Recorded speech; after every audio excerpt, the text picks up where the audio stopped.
Ei, queridos, como é que vocês estão? Espero que esteja tudo bem. É um prazer estar aqui mais uma vez para mais um bate-papo. E o tema de hoje é um tema que tocou meu coração primeiro.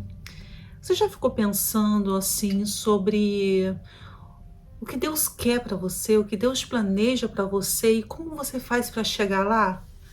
Duro é, né? A gente chegar no fim e falar assim: "Ah, eu não fiz o que Deus tinha para mim". Eu acho que isso passa pela cabeça de todo mundo. Cumprir os propósitos de Deus na vida da gente. Porque no final é isso que importa. Tudo é vão, tudo é passageiro. A gente tem que fazer o que a gente veio fazer aqui para o Senhor, porque é isso que vai nos conduzir a Ele, né? Para estar com Ele num momento em que vai durar para sempre, né? Então, talvez você já tenha parado e pensado assim: qual que é o meu propósito? Muito se fala sobre o propósito hoje em dia, mas sem ficar pensando muito, refletindo muito de o que é o meu propósito. Ah, Deus, me fala o meu propósito, me mostra qual é o meu propósito. A gente tem que começar a se movimentar naquilo que Deus está colocando no nosso coração hoje. Um grande erro nosso atualmente é ficar esperando Deus mostrar para a gente qual é o propósito dele. Eu quero falar para você hoje qual é o seu propósito. Sabe qual é o meu e o seu propósito?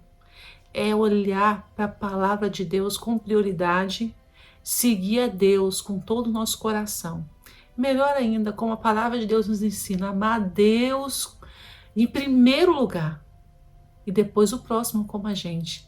Amar a Deus com o nosso entendimento, com tudo que a gente tem e depois o nosso próximo. Se a gente tiver esse alvo, a gente vai cumprir o nosso propósito, porque quando a gente ama a Deus, a gente quer conhecer mais de Deus. E aonde a gente conhece mais de Deus? Na palavra de Deus. Na palavra de Deus a gente vai encontrar tudo sobre quem Deus é, sobre o seu Filho Jesus, nosso Salvador, e também tudo que a gente precisa fazer para alcançá-lo, para estar com Ele, para abrir o nosso coração para que Ele nos alcance, que Ele está ali, né, esperando a gente abrir o nosso coração, porque Ele não invade, melhor dizendo, Ele vai entrar no nosso coração quando a gente der o lugar para Ele. Para a gente fazer isso, a gente tem que conhecer mais sobre Ele. Como a gente recebe uma visita em casa e a gente fica pensando assim, o que fazer para essa pessoa comer, como receber essa pessoa se você não conhece bem. Mas quando você conhece, você vai abrir a sua casa e falar assim: olha, eu fiz a sua comida preferida. Olha aqui, olha, fica aqui nesse cantinho que eu sei que você gosta. E você vai ajeitar a casa toda, porque você ama aquela pessoa, você quer prover para ela a melhor acomodação, a melhor comida, os melhores momentos. E quando Deus está dentro da gente, a gente ama Deus, como diz no mandamento, com todo o nosso coração, com toda a nossa alma, nosso entendimento. A gente quer conhecer Ele melhor, porque a gente quer prover em nós a melhor acomodação, a melhor comida, ou seja, o melhor de nós para Ele. A gente vai querer dar o melhor de nós para Ele. E quando a gente faz isso, quando Ele está dentro de nós, Ele vai conversar com a gente, Ele vai trazer para a gente qual é o nosso caminho, aonde a gente tem que ir, aonde a gente não tem que ir. Ele morando em nós, Ele vai conseguir conversar com a gente, falar assim: filho, filha, não é assim, não é por aí que eu te quero. E você vai começar a sentir no teu coração que aquilo não te dá paz. Mas quando é de Deus, você vai conseguir sentir uma paz no teu coração. É como se Ele falasse para você, por meio do Espírito Santo: filha, segue, essa é a minha vontade. Filho, segue, eu tenho isso para você. Então você começa a caminhar junto com Ele, com aquele que é íntimo seu. Não é que está longe de você, mas Ele é seu íntimo. E Ele vai te conduzindo em direção aos sonhos, vamos dizer assim, de Deus para nossa vida, né? Os propósitos de Deus na nossa vida. Então, qual é o meu e o seu propósito? Amar a Deus e amar o próximo.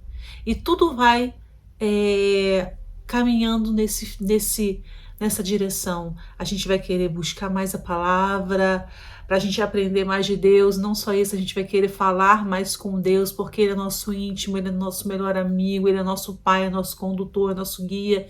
Então a gente vai querer falar com Ele por meio da oração, com mais frequência, e Ele vai moldando. E quanto mais perto de Deus, mais a gente vai cumprir aquilo que Ele tem para nós, ou como você queira chamar o nosso propósito. Então não precisa ficar parado esperando Deus te mostrar o que você tem para fazer. Se movimenta naquilo que Deus te colocou, naquele lugar que Deus te colocou.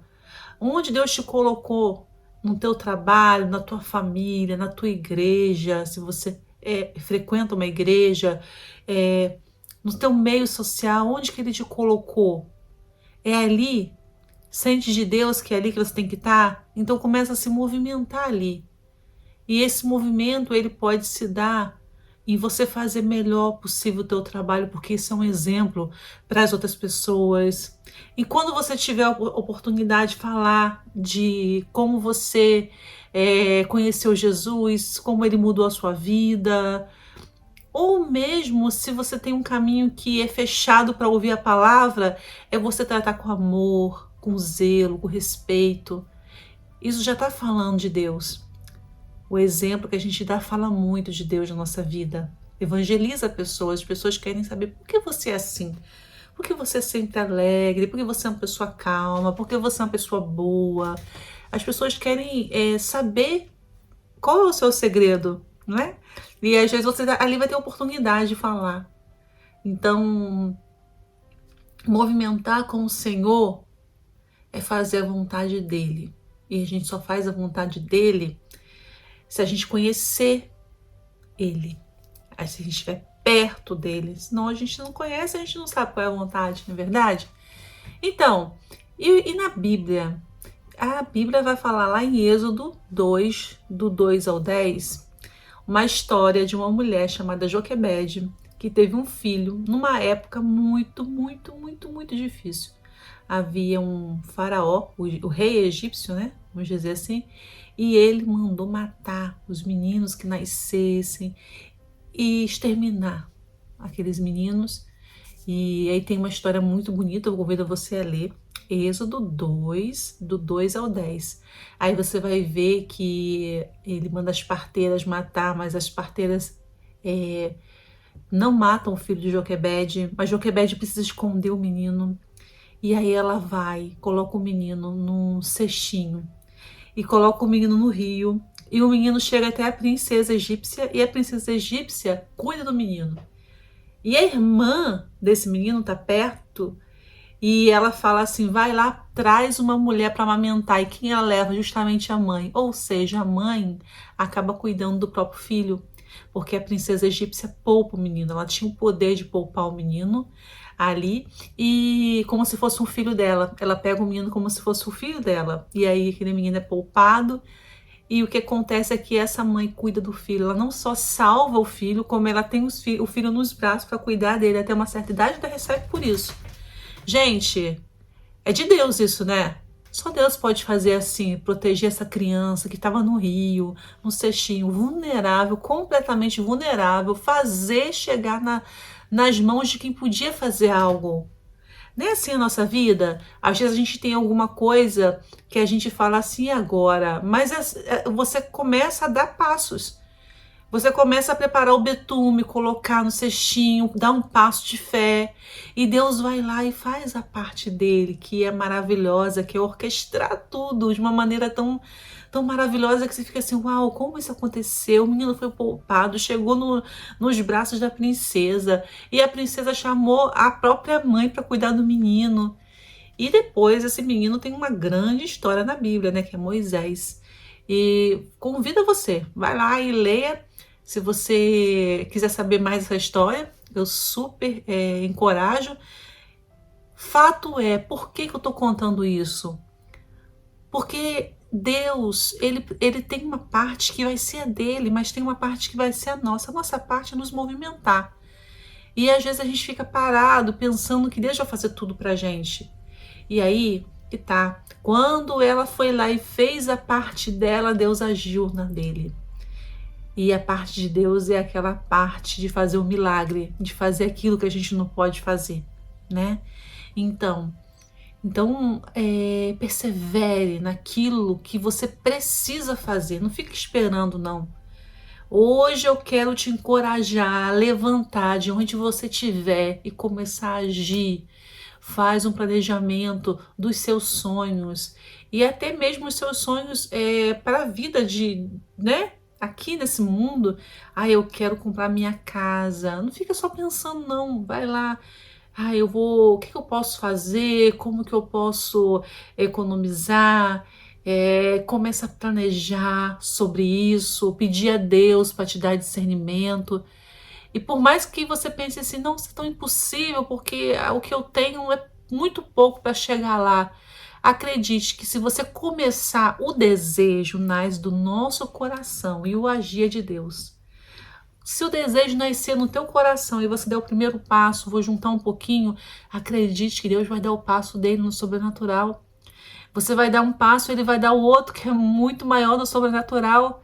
Então, mas creia, deixa esse desejo que está no teu coração se converter em movimento. Começa a se movimentar, por mais que você fale, não, isso não vai acontecer, é muito improvável. Dê o seu passo de fé hoje, em tudo na sua vida. Em alguém que você quer evangelizar, que você nem começa, que você fala, essa pessoa não tem jeito não, persevera. Olha, não é tudo de uma vez, é gradativamente, porque Deus vai testando a nossa fé. Você faz um pouquinho hoje, Ele deposita muito mais. Você faz um pouquinho hoje, Ele deposita muito mais. Deposita muito mais o quê? Deposita muito mais fé para a gente continuar, os recursos que a gente precisa, seja materiais ou espiritual, porque Deus ele tem poder para tudo, minha gente, não tem? Se for da vontade dele, se o nosso sonho também estiver no coração de Deus, porque tem isso, Deus não faz aquilo que ele não quer e nem aquilo que ele que vai nos prejudicar, que nós mesmos vamos nos atropelar. Não, ele vai fazendo aquilo que a gente pode suportar. Mas não é possível se você não der o seu passinho, se você não fizer o seu movimento, fazendo o seu movimento e crendo que Deus é com você. Você pode ver coisas maravilhosas que você nem imagina que Deus tem para a tua vida. Então vamos lá, vamos ter coragem. Vamos ter coragem de começar no pouco. Começa no pouco. Então, essa meditação, ela falou muito ao meu coração primeiro. E eu espero que fale no teu coração também. Quero que Deus abençoe a sua casa, abençoe a sua vida. Mas antes de terminar, eu não posso esquecer. Se você gostou, dá uma curtida, porque o YouTube, ele encaminha para mais pessoas, né? Pelos algoritmos, se tiver curtidas. E se você lembrou de alguém, você acha que vai ajudar alguém, se você achar, compartilha, para que essa mensagem chegue no coração de mais pessoas que podem estar precisando ouvir isso. E muito obrigada por estar aqui comigo, por ficar até o final. Você perseverou, hein? Porque esse vídeo está com 13 minutos, ficou um pouquinho mais longo, mas você é perseverante. E é assim, Deus ama o coração que persevera. Que em nome de Jesus a gente tenha uma semana abençoada, que Deus esteja conosco, nos conduzindo e que Ele nos encoraje naquilo que a gente precisa fazer, que é o plano dele para nós. Um grande abraço.